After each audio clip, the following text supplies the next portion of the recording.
It's understandable why a desperate childless couple might do anything to have a baby. But those who exploit them for profit aren't so easy to forgive. In this episode, Anas Aremeyaw Anas and Rosemary Nwaebuni investigate the Nigerian conmen promising to cure infertility and the maternity clinics selling babies for cash.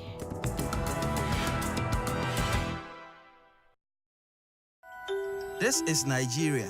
It has the biggest population in Africa, and it has a secret problem with babies. Here, childless marriages are sometimes seen as shameful or even troubled by witchcraft.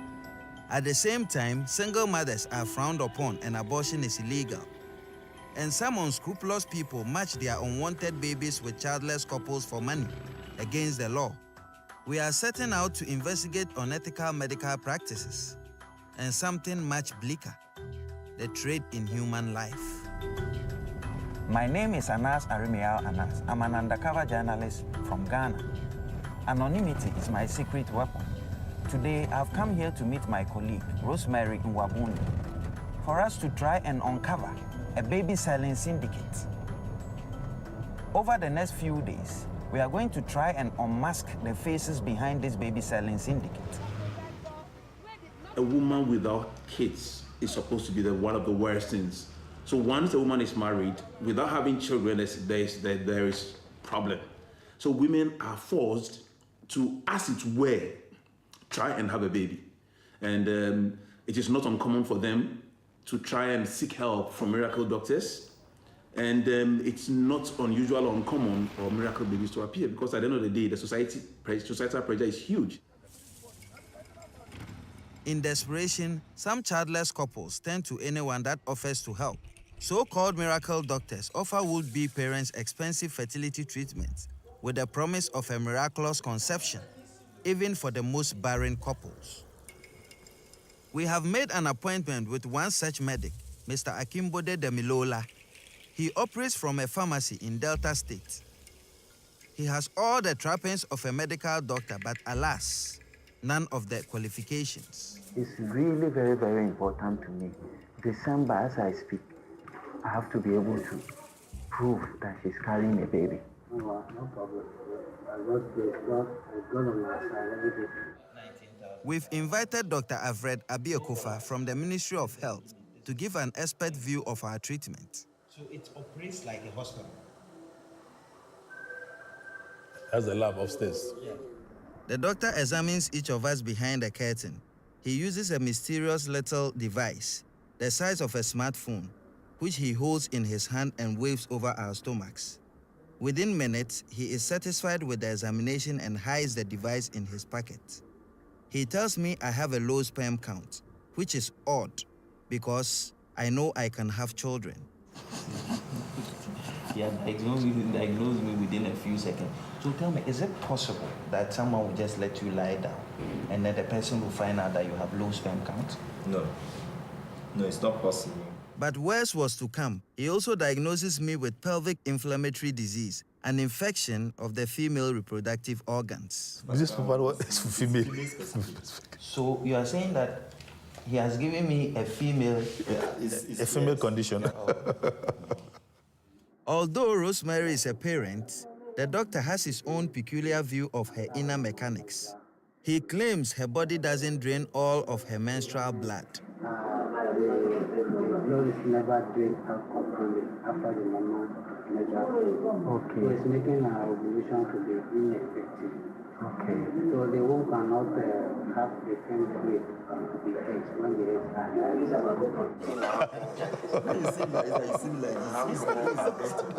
no other underlying problem that she's having, apart from the fact that the womb is not receptive. By the time she gets up after the week, the signal tends to push out. He is not a medical doctor. Although Rosemary and I know we are both fertile, Dr. Demilola recommends artificial insemination. But the major thing here is that we are going to make use of that semen bank to get the thing done faster. I must not deceive you people that, okay, maybe by the time You just do the booking, blah blah, one miracle going to happen overnight. There's a way to move it on the spot. You should not allow these people access to the public. But if we go after these kind of people and we're able to deal with them in such a way that it will serve as a deterrent to others from coming into such business. So closing down and prosecuting offenders is also part of the solution.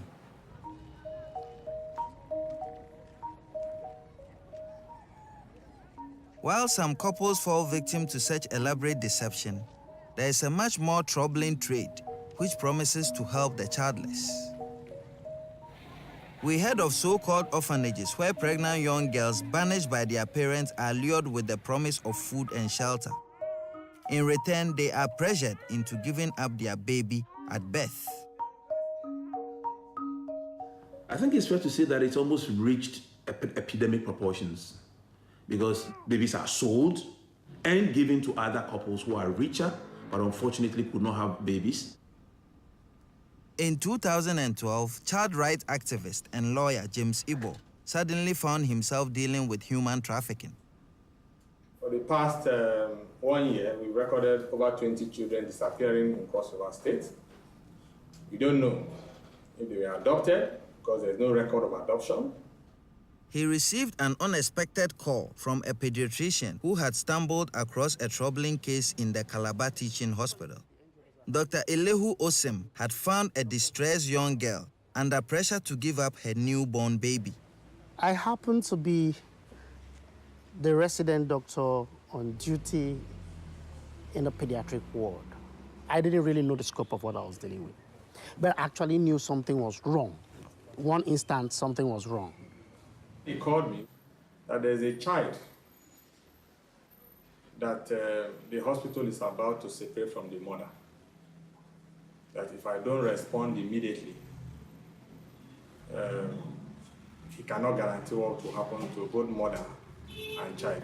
Dr. Osim's patient was a teenage girl who had run away from home when she got pregnant. With nowhere else to turn, she was taken in by a charity, an NGO, but in return, they wanted her child. We will call her Hannah. When I recovered, I was pregnant, so I have to travel to Calabar. So on reaching Calabar, I approached someone to help me that I don't have any place to stay and I'm pregnant. So when I reached there, I meet one nurse. So the nurse asked me how old is the pregnancy. So I told her that it's almost 4 to 5 months. The woman said that she's going to take me to refuge home, that she will take care of me and she will give me everything that I want. Then when I deliver, that she's going to take the child from me. And sometimes they sold the baby out to people.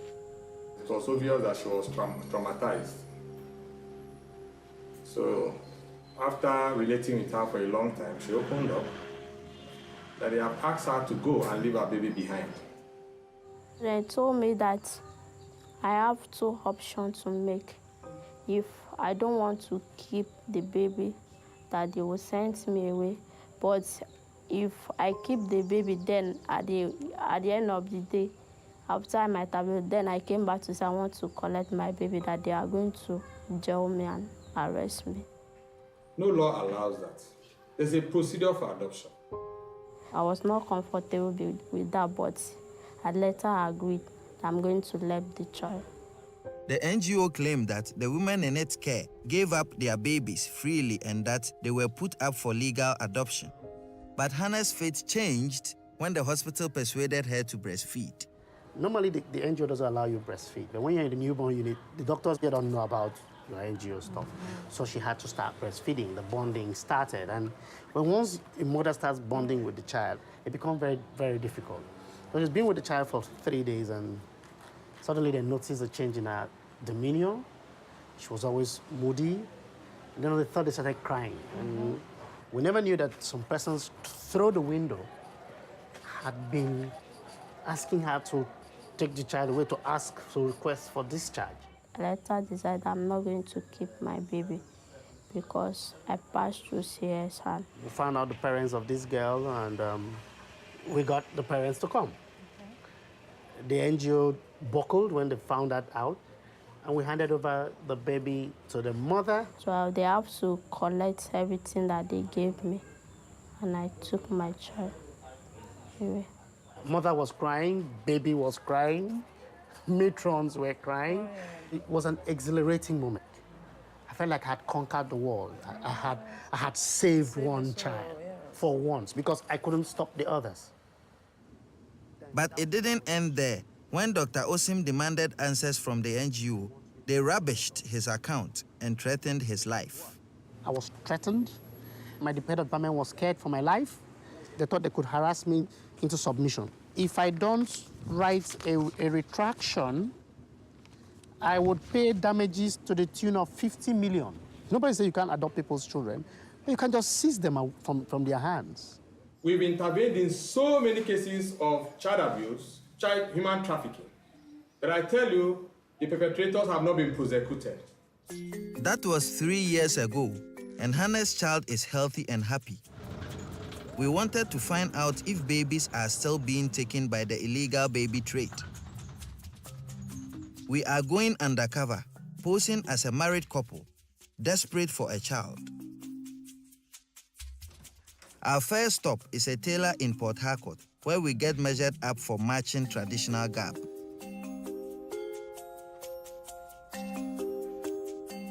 Our cover story is that our families are putting us under pressure to get divorced if we don't have a child. This area of southeastern Nigeria is said to be a hotbed of the child trafficking trade. Legal adoption takes a long time and is sometimes frowned upon, so some couples try a shortcut. Equipped with a secret camera, we will visit private clinics and orphanages to find out how easy it is to buy a child illegally with no questions asked. Here at Destiny's Child Orphanage in Ulako, we are amazed to discover how openly one employee would offer to sell us a baby. Despite her evident ill health, Ada Ezoyi is willing to register us for a baby and to broker a deal.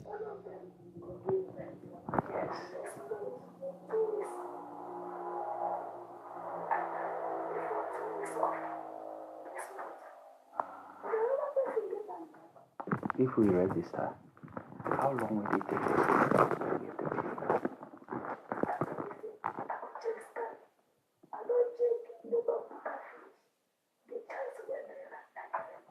So does it mean that there are other people also on the list who are also waiting for their baby?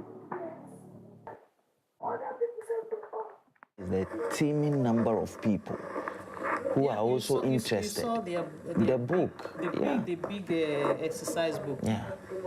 So it makes me feel that it's a brisk business. Yeah.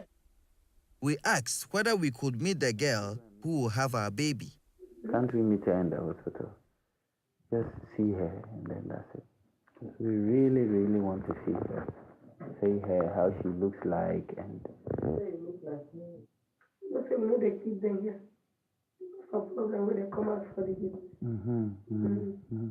Every attempt is being made to make sure that we don't go to see the girl. Yes.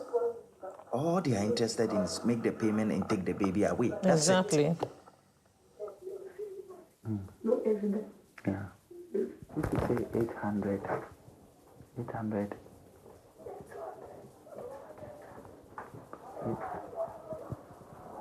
The man 1 million. See, the money instantly brings smiles onto their faces. Yeah. You are selling a child to us. You don't even know you will be able to care for the child. Yeah. It bleeds my heart that young girls, have been turned into baby-making machines. So what would drive a woman to want to take their child to such a place and sell it out? A young girl who is pregnant is being sent away. She can't take care of the pregnancy, nowhere to go to. And seeing somebody, taking her in, feeding her and everything, just to relieve her of the baby at the end of the day, which she possibly cannot, feed. These babies are made to be sold. Don't forget, in most of West Africa, abortion is still a crime. So if a woman wants to abort and she does not succeed, and the pregnancy has developed beyond the stage where there can be a safe abortion, if she seeks help with a miracle doctor, he's going to help her, but usually have the baby and disappear. You keep my secrets, I keep your secrets, and then the babies are trafficked. After paying to register, we got a call the next day from the woman at Destiny Child Home to tell us they had found a baby for us. Hello, madam. Good morning, sir. Of course, first I called the guard. Oh, okay, great. Another one, that woman will get that the scan. As I call and say the baby don't die. The baby don't after delivery. Another one the next month. That is ending of this month or December. So when are you expecting me to bring the money? Say tomorrow, you go call the woman. Come and take her money. But it's not just the staff at some orphanages who sell babies. A wider network is said to exist, operating behind a front of trained doctors in real clinics. We decide to visit Basic Clinic and Maternity Home in Imo State, rumored to be engaged in the baby trade. On our first visit, we asked a nurse if she could help us buy a baby. She is nervous but does not turn us away.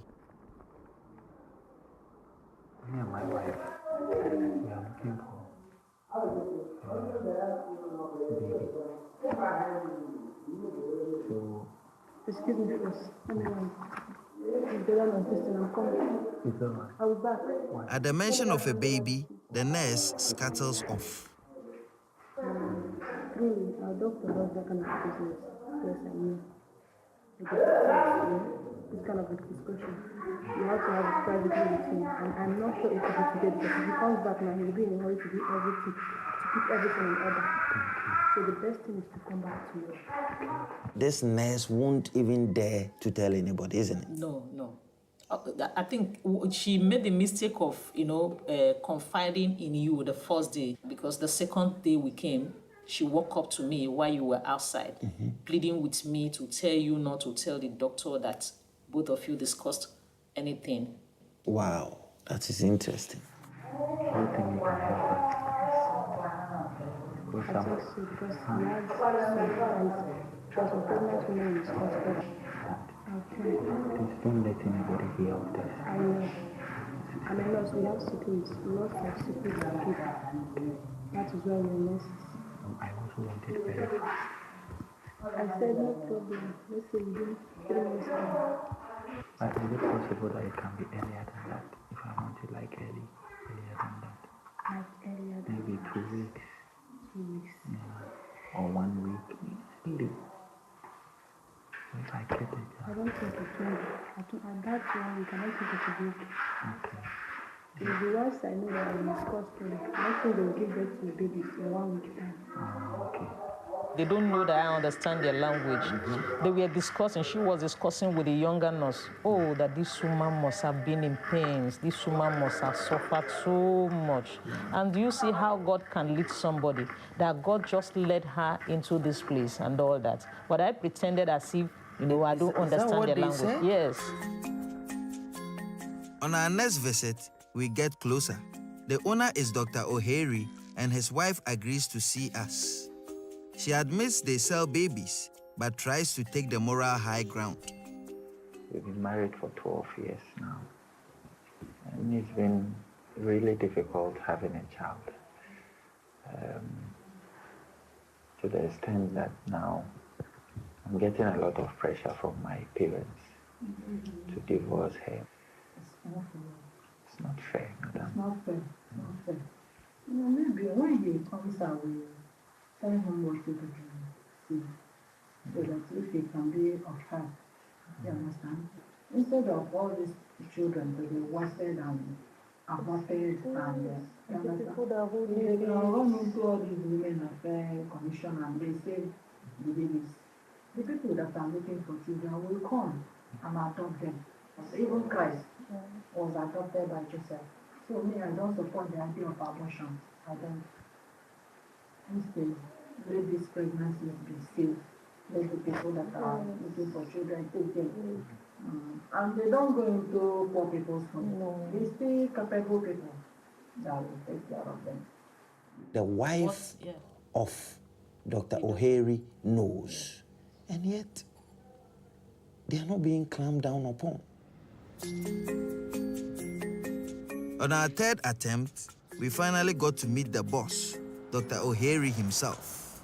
What is important is that I have a baby. If you come across somebody who wants to give access to a man, contact, they negotiate, and then they'll take it and then take care of it. As for what matters is taking care of one to maturity. When the baby comes immediately, and so you ought to be ready to collect it, to come and pick the baby. And that I'm going to negotiate on the price. How soon will you people need it? Look, as soon as possible. When I don't think you proceed. How to make contact. Exactly. The nurse told us that they had the girls in separate places and one was due. So whilst he was telling us all this, he knew there was a baby. So what you have to do now is that you deposit some money. Okay. You have another number.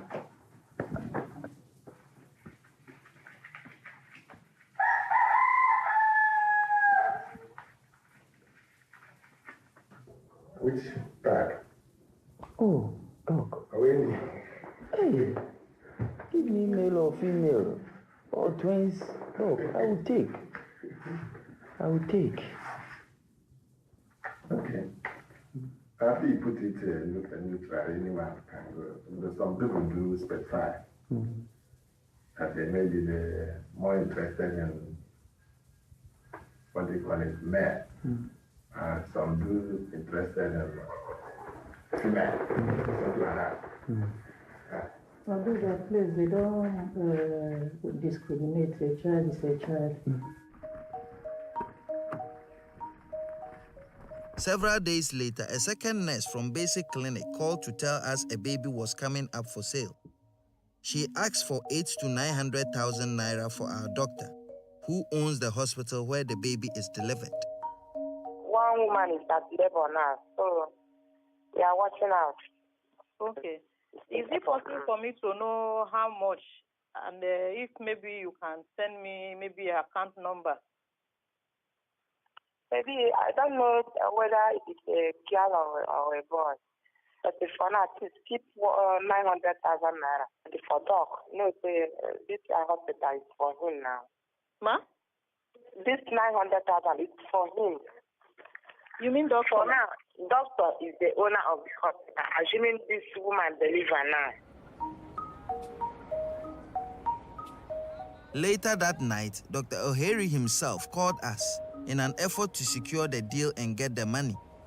Is it day old or 2 days old or a week old? Do you need? If I get within 1 day and 1 week, it's okay. This one and I going to be a day old now within 24 hours.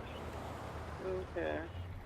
So I have to come tomorrow and pick it. Without the money? Oh, with the money now. Now, this one are like how much? 8 or 9, within the 8 or 9 or something. We were not able to care for a stranger's child ourselves, so we backed out of the deal. Our investigation has shone a light on parts of a sinister network. It involves genuine doctors and cynical staff in orphanages who will sell vulnerable children to the highest payer. We have passed our evidence onto the authorities so that justice can prevail.